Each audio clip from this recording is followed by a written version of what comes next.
said about humor. It's like it was like this defense, not only a defense mechanism, but I also feel like it has healing factors to it. And I was going to get your insight on that because you have the podcast Into the Mud. So you deal with like a lot. I mean, they're deep topics: addiction, death, but then also like maybe uncomfortable things like gooning. Like this is like my favorite thing to talk about. Well, I'll talk a little bit about the podcast first. It's Into the Mud. I started a couple years ago with my friend Drew King, and it's not necessarily comedy first. We call it kind of a dark comedy podcast, but we talk to people about areas of their life where they're feeling like stuck or in between, or really just like. The name of the podcast came from No Mud, No Lotus, right? Which like lotus flowers need mud to become the sort of beautiful flower that they are. And I think that is with anyone. You need periods of adversity. You need stuff that brings tension to your life to become sort of the best version of yourself. And on top of that, we all have these moments, whether it's navigating addiction or abuse or death or whatever, grief, anything like that. But we rarely talk about, we especially in America, we kind of skip over that, right? Like someone will be like, how are you? You're like, I'm fine. And it's like, you could be dealing with the worst fight. You're like, my fucking dog died. My wife's leaving me, like whatever it is.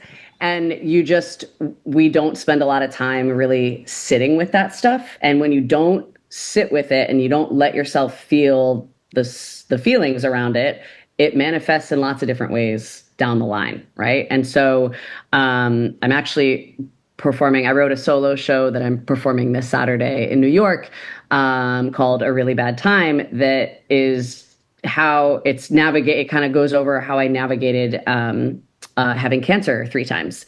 So that's a thing. I was diagnosed at 21, 26, and 35. Wow. And I'm okay now, which is great. And we love that. But those were definitely pretty shitty, pretty tough moments to go through at that age.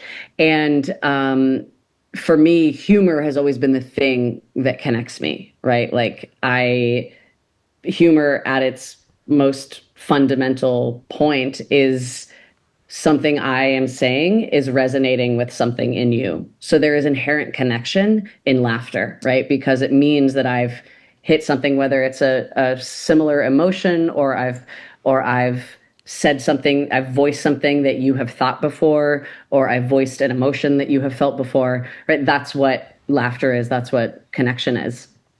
And so I think also, because I think laughter also disarms in a way that makes things a lot easier to talk about, right? So like this, I used to do this at my job in Chicago, right? I'm like talking to kids about heavy stuff. We're talking about like sexual health. We're talking about harassment. We're talking about assault. We're talking about like some really heavy stuff.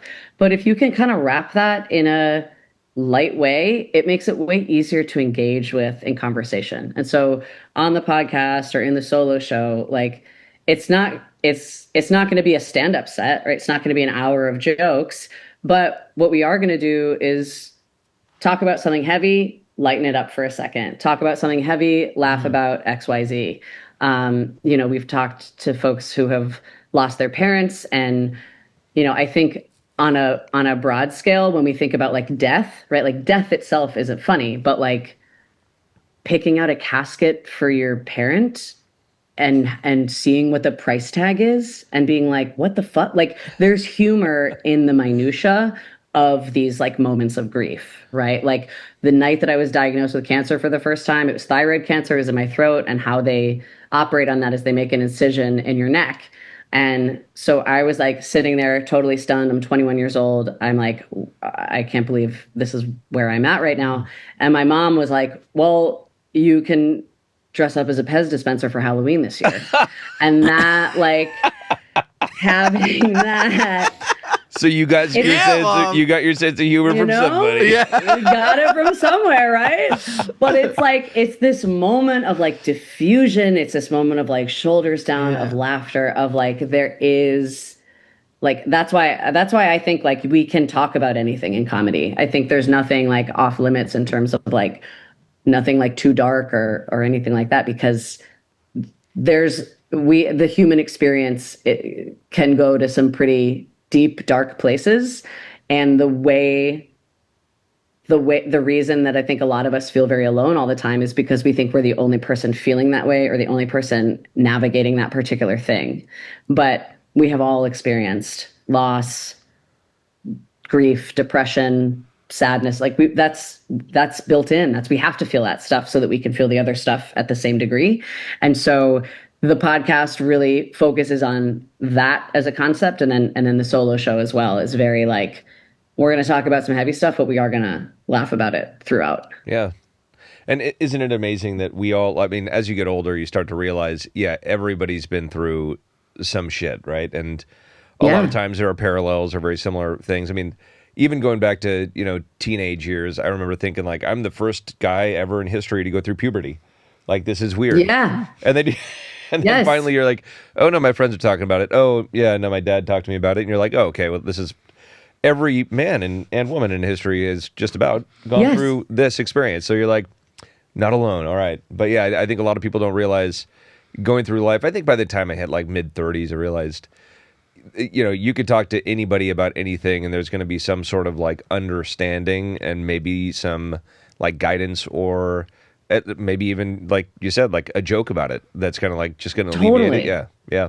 Totally. I have a joke right now about puberty where I talk about how it is rough for everyone, right? Like nobody, like it's not like worse for one gender or the other. Like wet dreams, like that's an insane concept to me. You're just like like waking up and you've just come in your pants, like under the cover of darkness. Like that is a crazy concept. Yeah. And it's so funny. And I'll ask the audience, I'm like, do you guys remember your first wet dream? And people are so hesitant to be like, yeah, I remember. Everyone's so embarrassed about it because we don't talk about it, right? We don't talk about like, we haven't normalized conversations about our bodies at all, but it's such a universal experience. And I know it's universal because the whole crowd is laughing. If people didn't get it, or if it wasn't something that happened to half of the audience, there wouldn't be laughter about it. But because people are laughing, I'm like, oh, I know you have experienced this and you're just feeling uneasy talking about it, which I get. People don't want to talk about. Well, I do think that that's becoming more common, and people are accepting, like, yeah, it is really fucking weird. You wake up in the middle of the night without any real prompting, and you're like, what just happened? What just happened? Did I pee myself? Yeah. What is this? Why am I stuck? Why is this stuck to my leg? Do you remember your first time? I just remember a lot of them. Yeah, older you're okay. Yeah. There were many. It wasn't just once, Chris. It's like after a couple, you're kind of like, I forgot about the first one. But... I was 25. Late bloomer. Late bloomer. Wait, for real? That's for real, bullshit. For real? Everything. Dude, I didn't get facial hair till I was like 30. I was getting worried. I was concerned. There's that part where all the guys like to joke about. They're like, "Yeah, man, well, yeah, just have it." And they're like, it's like kind of like therapy for them, and you're just kind of there pretending. Yeah. You know? Yeah, well, like totally, me too. Yeah, dude, for sure. Man, yeah. No, my balls are so dropped. My balls have dropped. They're dropped, and they're so they're like down to my knees, right? Like, yeah. Oh man. Yeah, I mean, grandpas are jealous. These are so low. But I remember like being all excited to shave, and then like a year into it, like you're shaving, a year into it, you're like, I got to do this shit for the rest of my life. Like if I want to be clean shaven, and it's so goddamn annoying. Yeah. So hey, consider yourself lucky. No, because I'm just like, you were having that moment like in third grade. And I get it. That would have been like daunting. So you know what's funny? I had a mustache as a child in elementary school. And so I was getting made, I was getting made fun of. So my dad brought me to an esthetician to get it waxed off instead of having to be shaved that early. Listen, I know this well. Again, Arab Jew, wax off, bleached. I used to my mom and I would sit on the outside with bleach on my arm hair, mustache, unibrow, sideburns. And it's like, it doesn't get rid of the hair. It just makes the hair blonde, which is like, okay, now she has a blonde mustache. Like, what are we doing? This is her origin story. Oh man, yeah. There's a lot of good content just about your own individual life that you can go through, and people will, they'll feel it in one way, shape, or form because we've all been through awkward moments, and hopefully they're open enough to like laugh at it in a club setting because that just enlivens the crowd and probably makes your job much more enjoyable too. Totally. And I think I usually start with embarrassing moments or like shameful moments. Nobody wants to hear comedy from someone who's like, I hit puberty at the normal time. I was really cool and attractive and popular, and I never had a zit, and I was captain of every team. Like, that's not funny. Like, I want to hear about the fucking loser. I want to hear from the loser who like had the stuff, right? Because that's where the comedy is. Yeah, everyone loves a good underdog story. Well, so hey, this brings up like a good point, and this is exactly why I think AI will never overtake comedy, because AI is not going to be able to generate that true human emotion. I think it's going to further instill in the audience's mind, I want to go see this person live. Because it's all about correlating your own personal experience with what somebody else's experiences are and laughing about those, right? So totally. So AI, are you concerned about AI? I know we seem to talk about this way too much. I fucking hate AI. Well, it's an issue. I mean, it's a problem affecting a lot of industries and people, right? It is, and I'm actually curious to hear how it's affecting your industry. Yeah. It is definitely of concern because of how much it's being adopted by people, I think, without thinking, or that it's being adopted by these major like production houses or like studios that are like, hey, this AI program can write a sitcom, so why do we need a writer's room? Or we can write a movie script here. Or in my case, voiceover work has gone down over the last couple of years because like that's been a thing that's really hard. I just saw like REI is under fire. They just published some ad for a new bike, and they clearly didn't hire an actual model or a photographer or any sort of like, because you think about, so they did like an AI like woman on a bike in a park, but the bike seat had like a brake on it. So clearly like they fucked up like it's just, there was just this like glaring error in the thing. And then it's like, wow. So you did it, like this major company that obviously has a ton of disposable income to use didn't hire a model or a photographer or the production team that goes beyond that. And so you've cut out how many dozens or hundreds of jobs so that you can save a couple bucks. But now you have this shit photograph that now people, now I'm less inclined to buy from REI, right? Humans want to support but it humans. Is everywhere. Good. Humans want to support humans, and it's great. And I'm loving seeing the pushback. I was loving seeing all these like commencement speeches. I don't know if you guys saw them, like commencement speakers at these college graduations that were talking about like AI is here and AI is the future, and they just get booed by the student body, who is like fully aware that like, no, this is bad for our industries. It's environmentally, it is destroying the planet. That's something I'm surprised has not gotten more press. Yeah. These data, and I'm actually, I've got more to say on this, but in your industry, how is it affecting you guys? And then on the environmental piece, because it's such a, these data centers, these AI centers, the water consumption of these places has got to be affecting crops and agriculture in a way that I'm just curious about, like how your industry is receiving it or pushing back on it. I mean, on the environment, like, the actual kind of average temperature side of things and water availability, we haven't really seen a big adjustment one way or another, but there are fluctuations. But every year has fluctuations. So we had a really early warm spring this year, but we had a really cold one last year. So we're not like over maybe 10 or 20 years, we'll see a trend, if anything, which I think we have seen a trend in the last 20 years or so. But that was pre-AI. But AI, like people are starting to use some of it for sales support or ordering for, replenishment of product.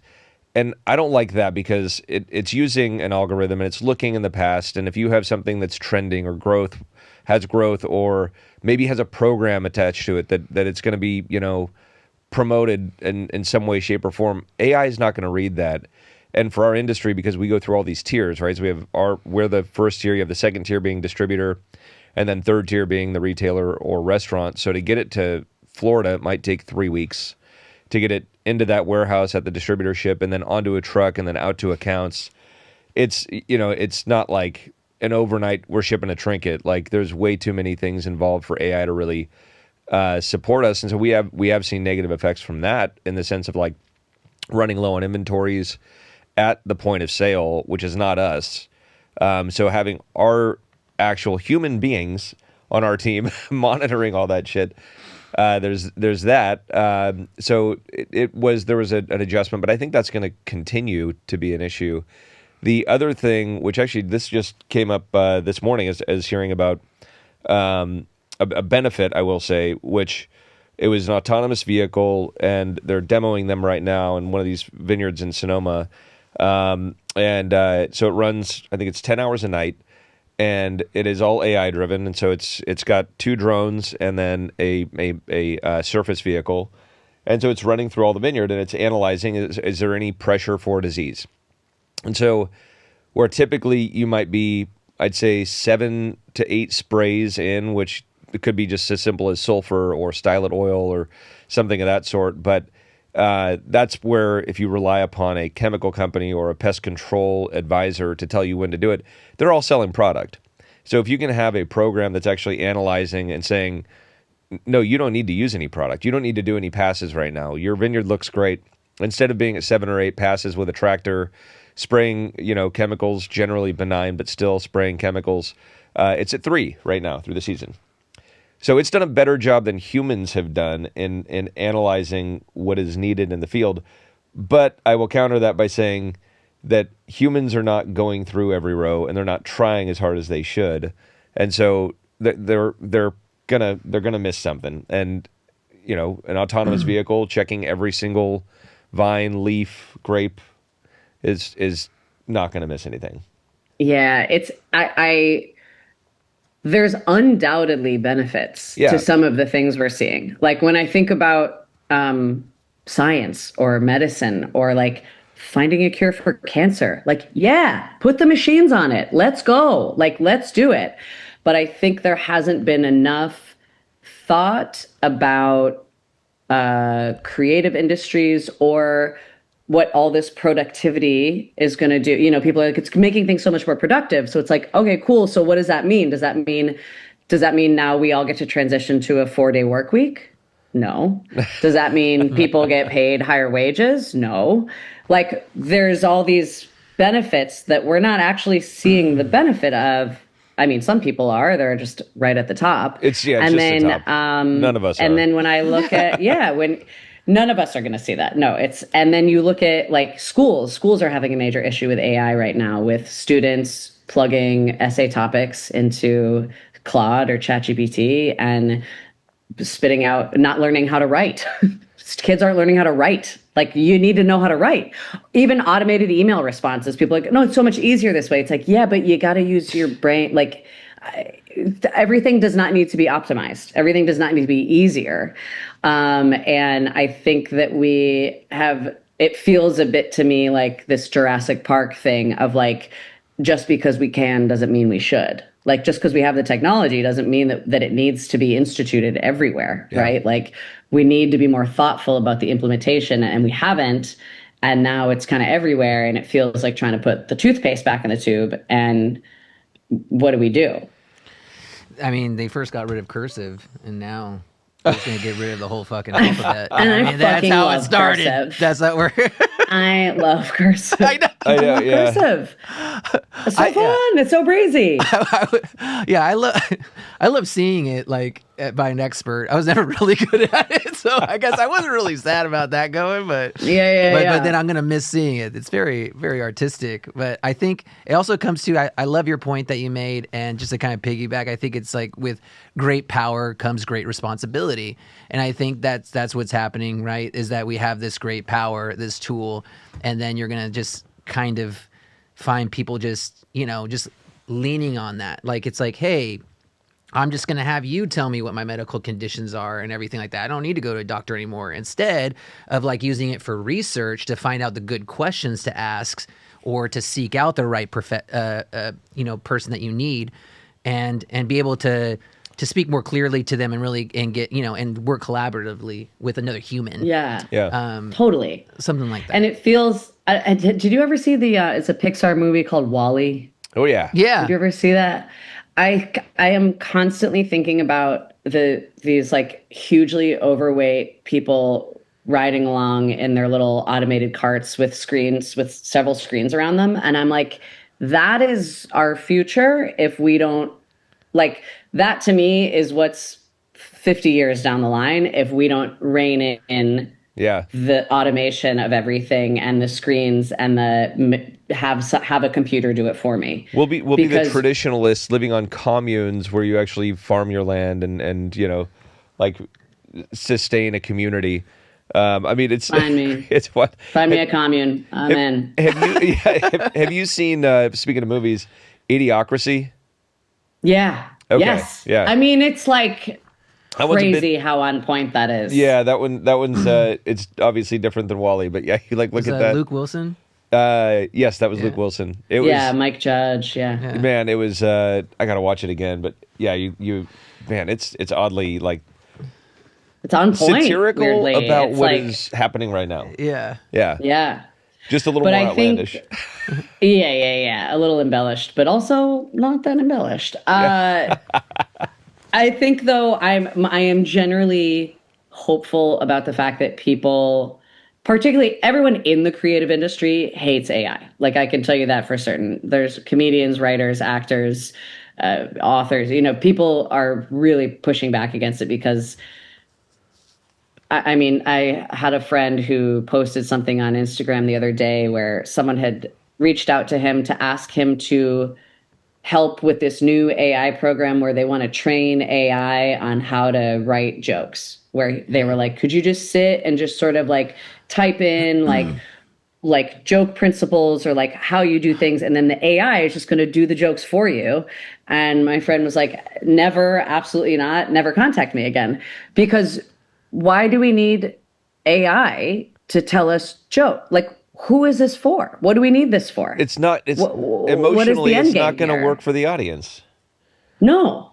That's a wild thought. It's completely nonsensical. But it's enough of a popular idea where someone is trying to do this. Like there are people that are like, oh, let me make an AI comedian or maybe some computer. Let's put all the data. And that's also the problem with creativity with AI is that they're mining from the entire internet's worth of other people's work and then translating it into other stuff. So there's a lot of different layers to why it sucks. And I do want it to all burn down, but we'll keep it for the crops and we'll keep it for cancer research. And I'll be good with that.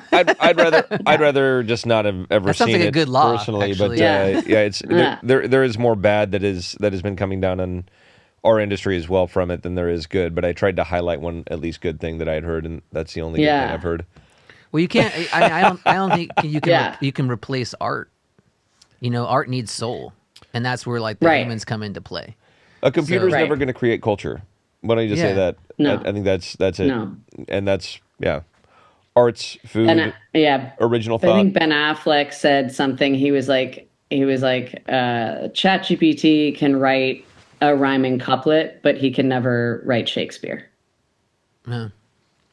Like it's like you can do it. They can write a joke, but it's not going to. You can't. The soul of it isn't there. The reason isn't there. Yeah.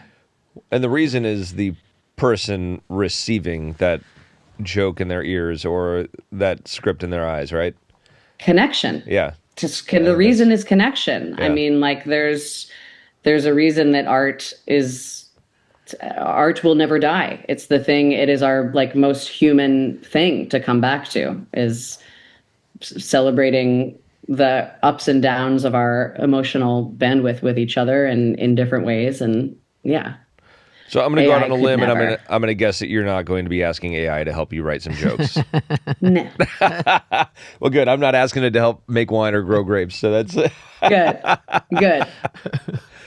good. Speaking of wine, do you have a drink of any sort, alcoholic, non-alcoholic, that you like a ritual that you do prior to going on set or on stage? I try not to drink before I go on stage, just to stay sharp. But I love a glass of cab after. I'm a vodka martini gal. I'm a dirty vodka martini is my drink. And I love to drink. Quite frankly, I love to party. It's so fun for me. But I'm not. I wouldn't say I'm like a wine connoisseur by any means. I'm definitely in the camp of like intimidated by like when people are like, "What kind of?" I'm just like, I don't know, red in a cup. See that's our problem as an industry. Exactly, you just nailed it. Yeah. We know it, we see it, we're trying to fix it. But no, and I mean, and it doesn't need to be a wine beverage. Like even if it's a dirty, super dirty vodka martini, that's your drink, or if it's a coffee, like doesn't matter. Yeah, just I was curious. We love it. What are your drinks? For me, it depends if on the alcohol side. If I'm going out espresso martini, I don't do the vodka Red Bull thing. It's too much.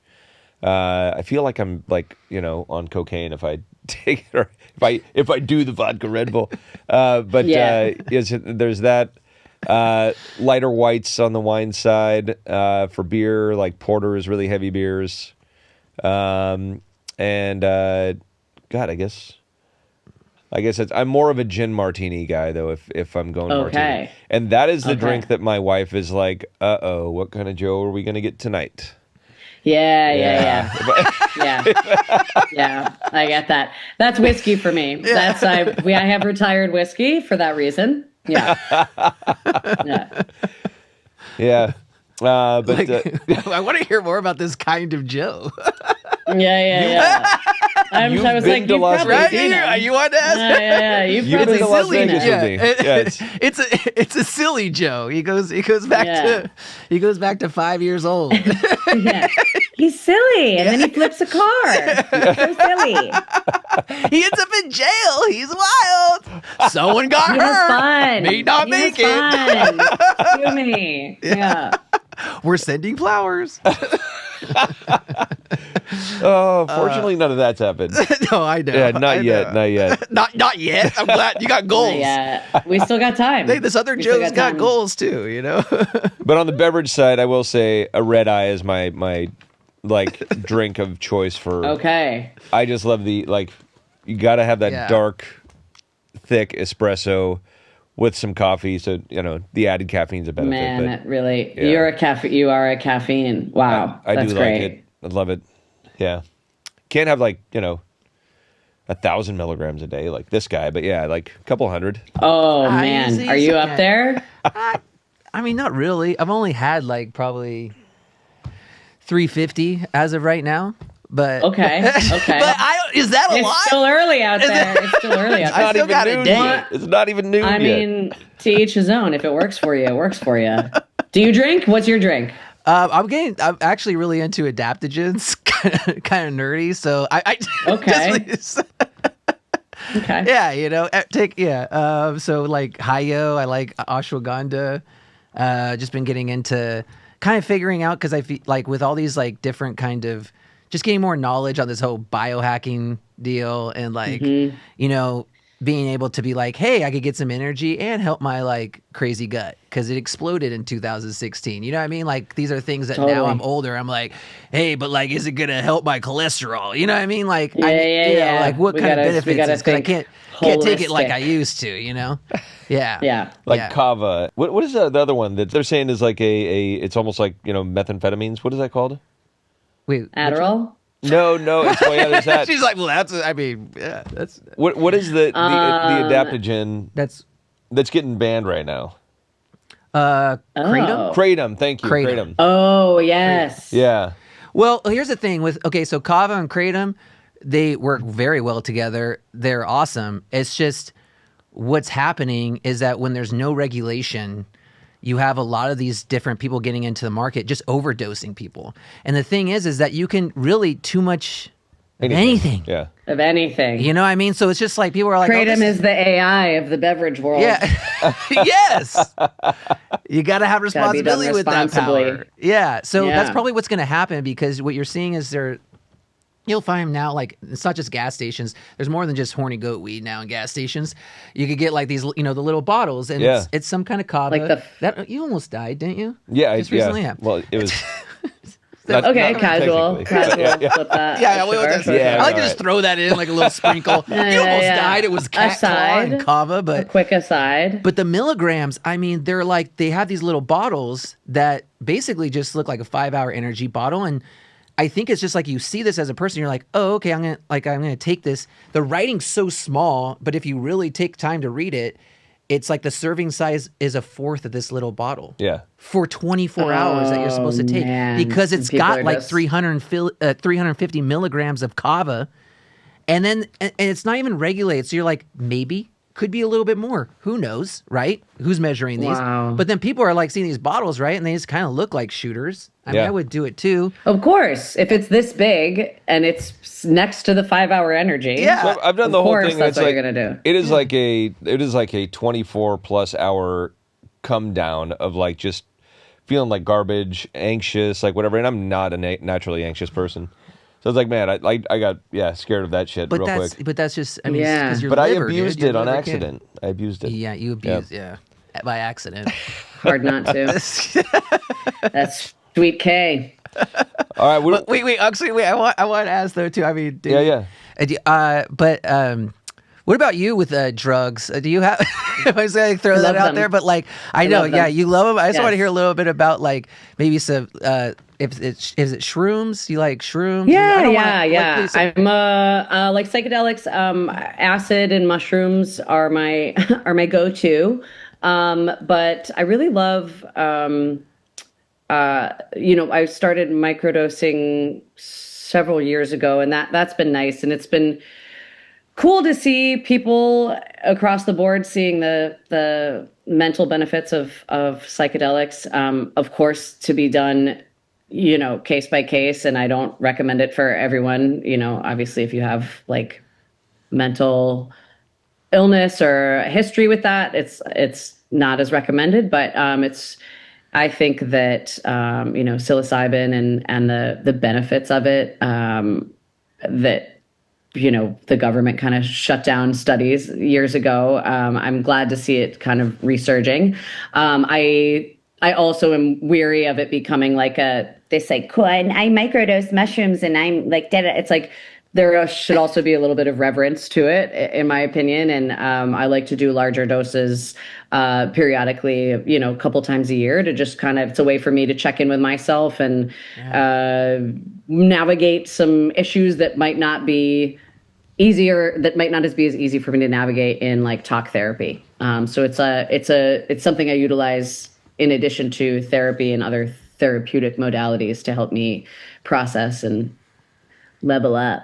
I heard you on a podcast recently, and you were talking about going into these type of psychedelics with intention. And because I'm one of those people that like I only did mushrooms once because I did an eighth like on a drive to San Francisco with like a bunch of my friends, and it was like, and I had stayed away from it. They were doing it in high school, but this was like first year of college. We all got back together, let's go. And it was like right before going in the tunnel of like San Francisco, and then my friend finally got me to do it. I'm like, just eat the whole bag? He's like, yeah, man, it's just an eighth of gold caps. Like, that's good. Like, I just did it. So then, and I was just like, oh, okay. I fucking just see it. And I'm like, took a second. I'm just kind of looking. I'm like, okay, like, does it take a while? It's like, it takes a while to kick in. All of a sudden, boom. The shock breaks off my friend's car, Aaron's car, starts dragging on the road, sparks flying, cars are saying, pull over, and then the clouds start moving, and that's where it began. And I was just like, oh, it's about to get fucking interesting. Yeah. And God. Was it the worst trip? Like, did you have a bad time? I would have had an awful time. I would have it's a terrible time. I think that's why a lot of people, because people hear these awful stories, but, an eighth, first of all, is a lot if you've never done it before. I found that out late after. But like, that's like it was like that was just like, oh, I didn't know you're really gonna do it. You're like, yeah, exactly. That's such a dude. That's such a dude. Just take the whole bag. Yeah. Oh, you like. So ridiculous. It was like you were there. Yeah, no, it's like all men.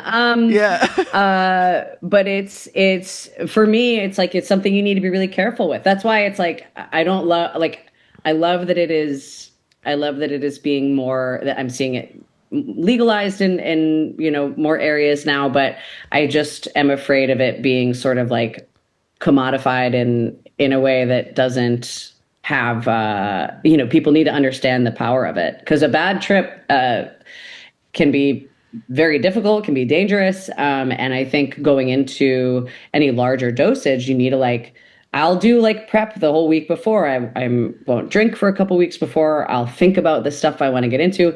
Also, if I'm not in I remember going through a breakup several years ago. I was just in a really bad mental state. I was like, I'm not going to do mushrooms right now. I don't need to heighten this right now. I need to wait till I'm a little bit, So it's different for everyone, but I think intentionality is very important with psychedelics, but I also highly recommend everyone try them safely. I think that's a great point. Yeah. With the right group of the people, right friends.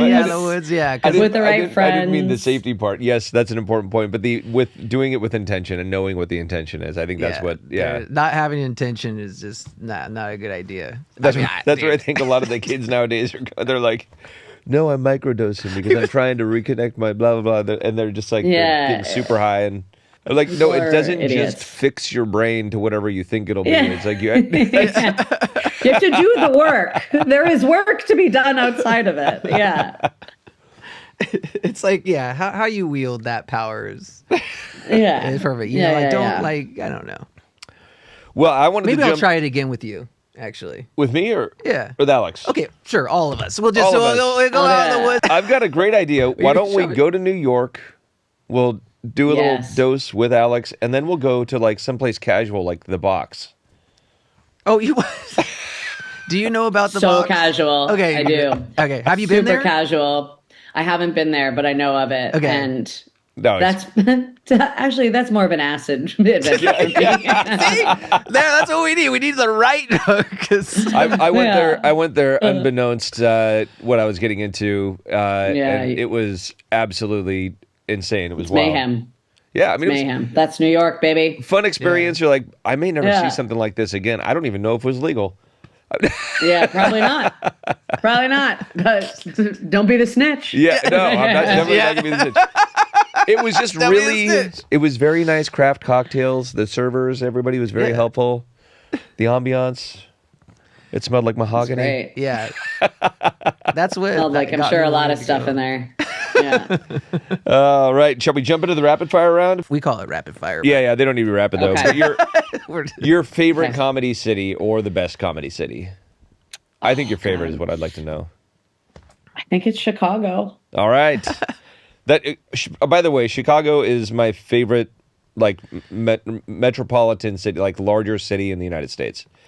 It's just unbelievable. Yeah. It is a perfect city.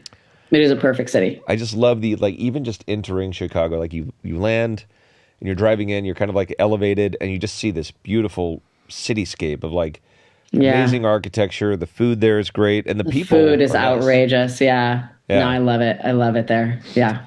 All right, so that was the favorite comedy city. Now we got your favorite comedian working today. Favorite comedian working today, Rory Scovel. Okay, all right. Yeah.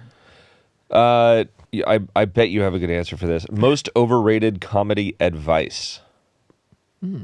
Oh, go up every night, grind every night. Oh.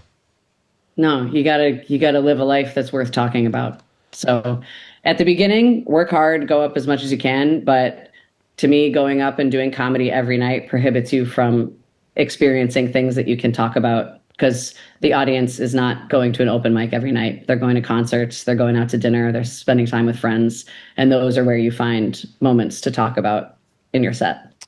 Yeah, I was going to say, you got to create content, right? And your set. Yeah. So how many days do you go up, would you say, in a month? How many days are you hitting the stage? I mean, week to week, it's probably anywhere between, I don't know, a couple weeks ago, I had 15, 16 shows in a week. And then this week, it's 7. So anywhere between 7 and 15 a week. Oh, wow. It's a lot. And I'll do multiple a night. Yeah. Yeah. I'll do multiple a night. Yeah. Okay. if I just may piggyback on this, like for any rising comics out there that are maybe looking to get into the business if they haven't already, or maybe the fear of bombing. I just want to know if is there any tips you could just like shout about when the bomb happens, how to deal? It might be situational, but no, and I love that you phrased it when the bomb happens and not if the bomb happens, because it will. Yeah. The bomb will happen, and it's, again, like I said before, comedy is a microcosm of life.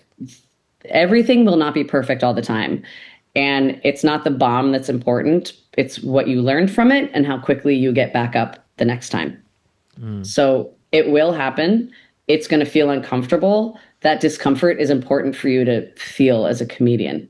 You have to know what it feels like, because there's something, if you're bombing, you're doing something wrong up there, whether your jokes aren't written well enough, or your stage presence is gone, or you haven't read the room and you've said something that has shut everyone off. So you have to think about, when you get off stage, think about what it is. How did that bomb happen, and how will I change it for next time? Same way with life. You embrace the failure. I mean, like we're very afraid to fail because it's a shitty feeling. It doesn't feel good to not be good at something, or to have a room full of people watch you not do well, but it's going to happen. Just like in life, you're going to fuck up a business deal or a call, or you're going to get in a fight with a friend, or you're going to get a divorce. Like, stuff is going to happen to you. And it's your choice whether or not you want to stay in the the pit of that afterwards, or bounce back. Yeah. Nice. Great advice. Yeah. All right. Roast or crowd work? What is your preference? Crowd work. All right. Comedy clubs or theaters?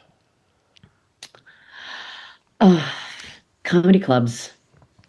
I mean, theaters are fun, but clubs are a little more intimate. Your favorite comedy movie? Tommy Boy. Oh, damn. What generation are you? Go back to that. I'm 38. I'm a millennial. So you're millennial. Oh. You're like You're like smack dab millennial, right? Yeah, right in the middle. Yeah, kind of. Yeah. That is the defining movie. My brothers and I could quote that top to bottom. Yeah, I'm just a few years older than you, and that was when that came out. That was a game changer. Take you to it. Yeah. With a shell on it. Yeah. Exactly. Man. I'm gonna rewatch this because I needed that. I needed I know, it's so good. Go get Tommy. So good. He's gonna bring you up. Now I gotta watch Idiocracy awesome. and Tommy Boy again. Yeah, this coming weekend. Yeah. Well, Alex, I want to say thank you again. It was really a pleasure to talk to you. I do hope we get to meet in person at some point. Yes. I can't wait to come to one of your shows. We'll be taking a look online, making sure we know when you're out on the west side of America. I'll let you know when I come out there. Yeah. Hell yeah. Thank you guys so much. This was so fun. Yeah. Yeah. You're welcome anytime. All right. Yeah. All right. Yes. Take care. All right. Talk to you guys later. Bye. Peace.